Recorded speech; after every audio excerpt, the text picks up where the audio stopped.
Hello, consumers around the world. Today, we are going to talk about a topic that will change the fate of all humanity: consumption, the ultimate power of life and death. This is the content of Day 7 of 100 Days of Consumption, the power of life and death. First, we must face a cruel reality. The traditional economic model has reached its darkest hour. Industrial profits have collapsed, real estate companies have defaulted en masse, and the debt crisis is sweeping the globe. Following the path preset by the debt system, all producers have fallen into a vicious cycle of emotion-driven, irrational self-destruction. Looking back at human history, we have discovered an amazing 24-year cycle law. From 1953 to 1977, it was the 24 years of the Soviet model. From 1977 to 2001, it was the 24 years of the transition period. From 2001 to 2025, it is the 24 years of the American model.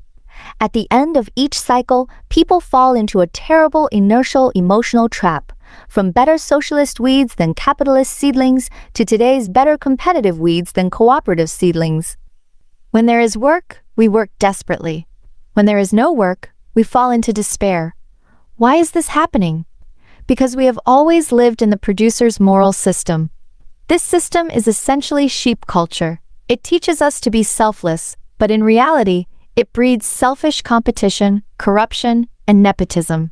In the end, we all become lambs to the slaughter, arbitrarily harvested by the wolf pack of foreign capital. But the emergence of the internet has completely overturned all this. The internet world has proven with ironclad facts: consumption holds the power of life and death. The selfishness of consumers is the selflessness of producers. The unity of consumers is the competition of producers. We consumers are the real masters of money. Natural law tells us a truth of antimony: what you believe is what you will get. If we stick to the worst-case assumption, believing that the future will inevitably collapse and 99% of people will become useless, then we will only end up in the hellish cycle of violence, power, violence. But if we choose the best-case assumption and follow the objective requirements of natural law, intelligence must be matched with consumer ownership. Then we can start the greatest revolution in human history. How? Build a universal application public market owned by consumers.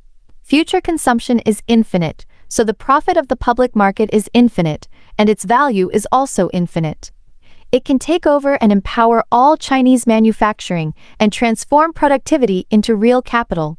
Every day, it can generate more than 5 billion yuan in distribution commissions. Every year, more than 2 trillion yuan. In 20 years, that's 40 trillion yuan. The return on investment is more than 100 times. This is not a fantasy, but a mathematical inevitability. Starting from Arling Arwood, each consumer will receive 100,000 yuan of equity per year, corresponding to an interest income of 10 yuan per day. By Arling Sensis, everyone will own 1 million yuan of equity and receive 100 yuan of interest per day, truly achieving national basic income. The consumer class only needs to take out 20% of the equity and can take over all the means of production of the producer class.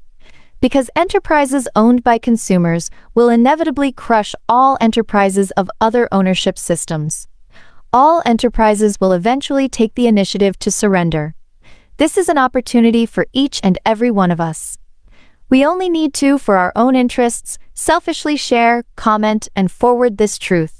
From 1 person to 10 people to 100 people to tens of millions to everyone in the world. Spread at the speed of light, time approaches zero.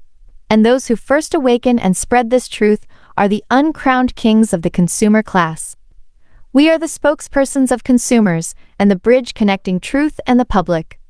In the end, we will reconstruct the human-machine relationship, transfer all costs to software and intelligent machines. Achieve self-interest equals altruism equals win-win. Our descendants will inherit wealth, democracy, and freedom for generations. We will take responsibility for the Earth's environment and let technology truly benefit all humanity. Consumers around the world, consumption is God, the uncrowned kings are angels, and others are heaven. Let us use the power of consumption together to open a new era of common prosperity for all humanity.